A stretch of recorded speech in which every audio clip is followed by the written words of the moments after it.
Welcome back. Start करना है class 12th का चैप्टर नंबर 4 और चैप्टर का नाम है इस बार moving charge and magnetism. Start करने से पहले चैनल को अभी सब्सक्राइब करिए ताकि आपको सीबीएसई के लेटेस्ट वीडियोस और नोटिफिकेशन मिलते रहें। जैसा नाम वैसा ही काम। मूविंग चार्ज को मूव करना है, मूव नहीं करना, मूव होगा। एंड मैग्नेटिज्म, और पढ़ना क्या है? मैग्नेटिक फील्ड के बारे में, मैग्नेटिज्म के बारे में पढ़ना है।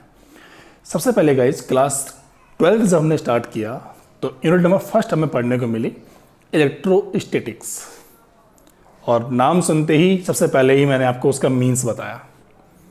इलेक्ट्रो प्लस स्टैटिक्स, स्टैटिक्स का मतलब होता है स्टेशनरी, इलेक्ट्रो का मतलब इलेक्ट्रिक चार्ज। उस वाले केस में इलेक्ट्रिक चार्ज हमारा स्टेशनरी पोजीशन में था और बैठे बैठे उसने बहुत सारे काम किए थे। 10-12 डेरिवेशन हम लोगों ने पढ़ डाला, इलेक्ट्रिक फील्ड बनाया, पॉइंट चार्ज का फील्ड क्या लगे, डायपोल बना डाला, पीछे बहुत सारा पोटेंशियल निकाल डाले वहाँ पे बैठे बैठे। चार्ज कहीं चला था क्या? सब में एक ही बात लिखी थी, due to a point charge, due to a point charge, due to a point charge.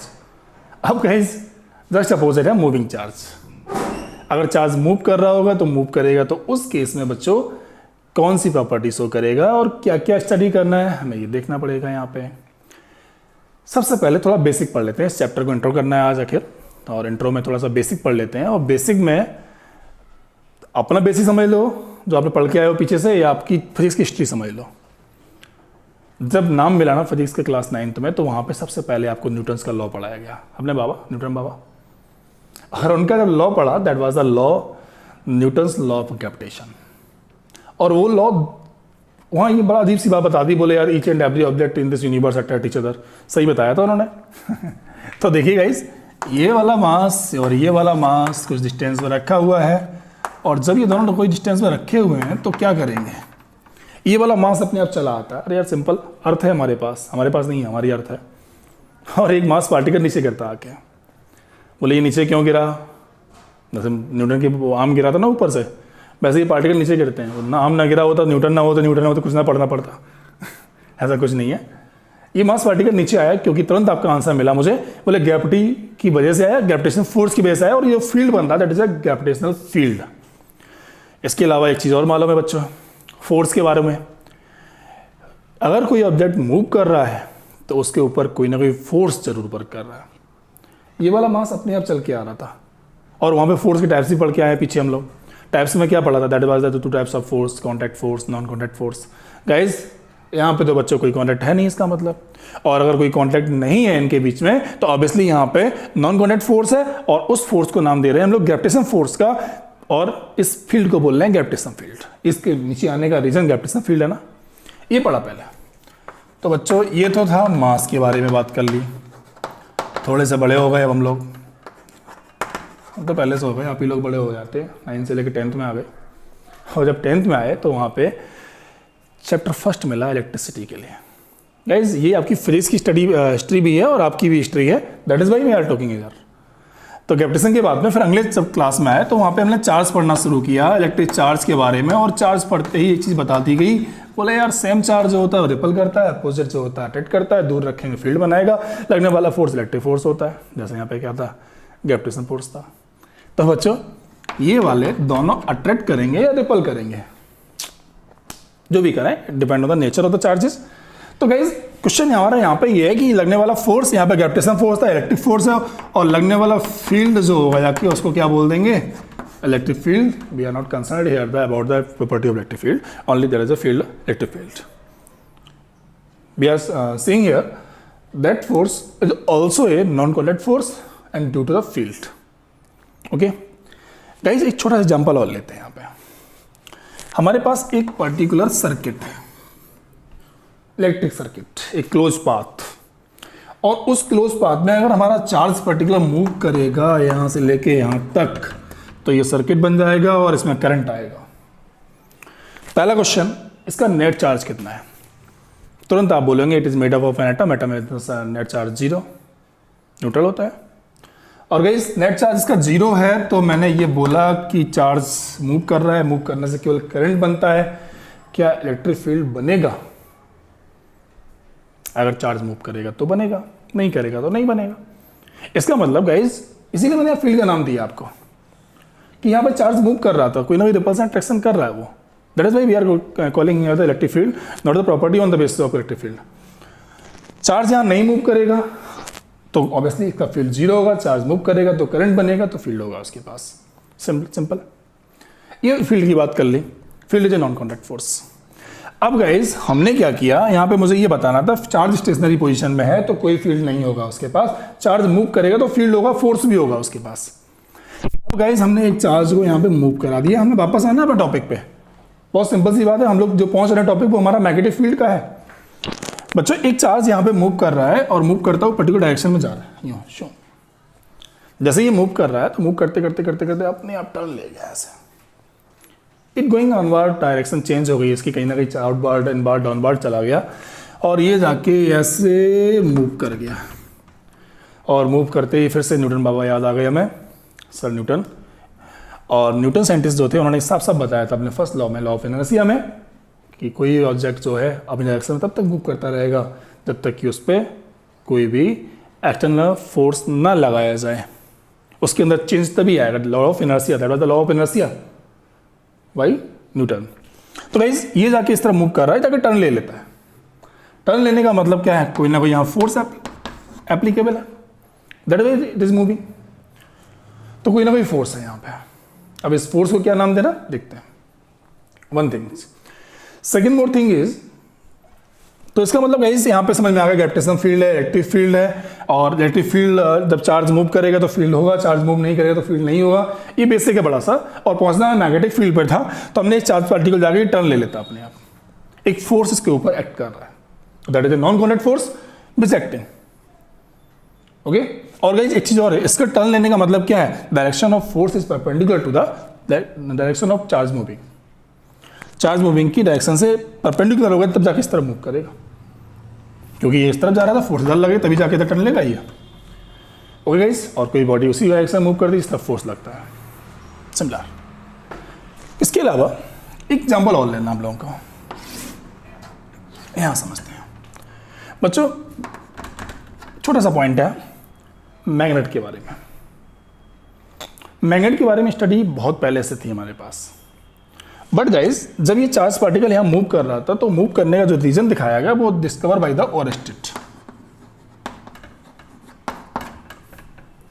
In 18th century.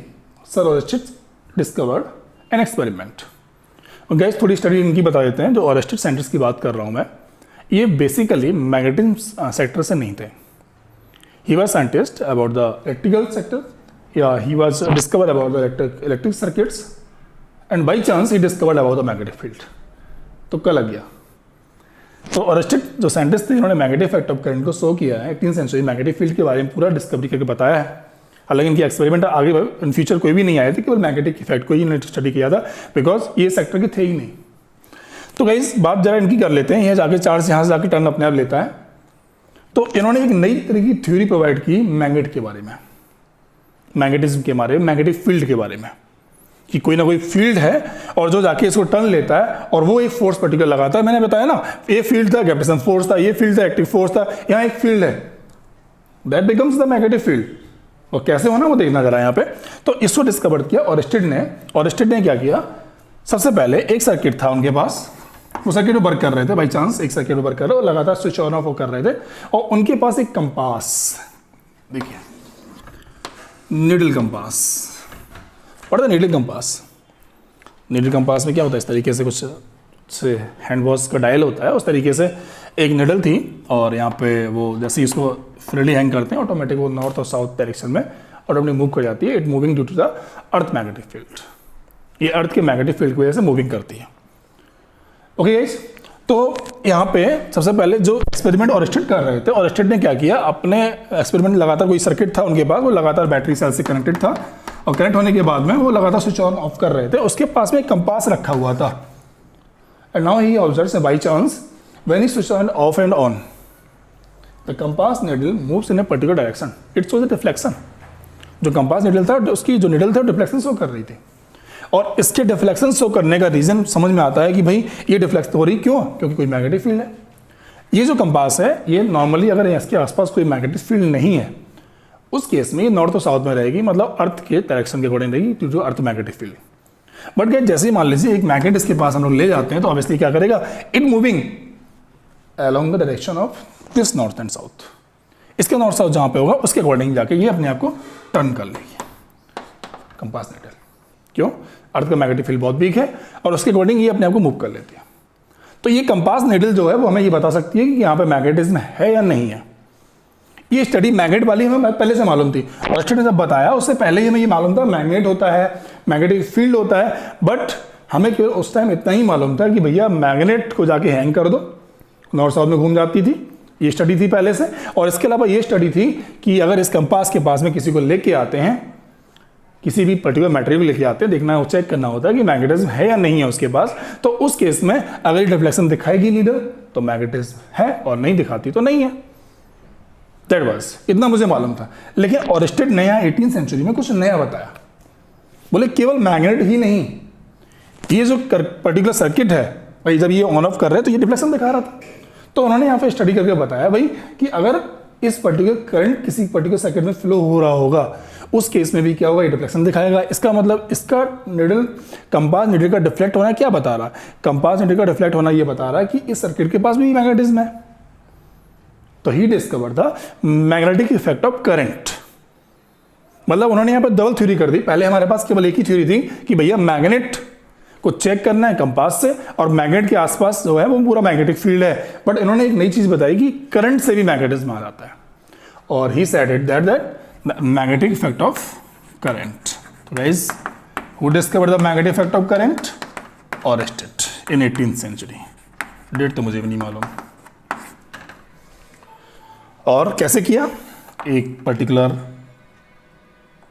Wire, state wire AB, that is a conductors and that is connected with the battery or the source of current, and now it is connected also got the with switches, that is a positive and negative. Now switch on the current flow from the A and B, and he placed the compass needle here on, switch on the circuits, it moving, it shows the deflection, deflection दिखा रही थी।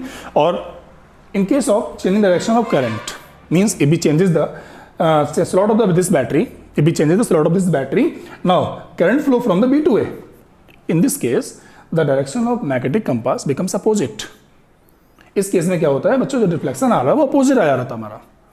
तो opposite आने का मतलब क्या है भैया कि करंट इस साइड जाएगा। तो इसका मतलब direction of magnetism changes on changing the direction of current, a dependent direction of current.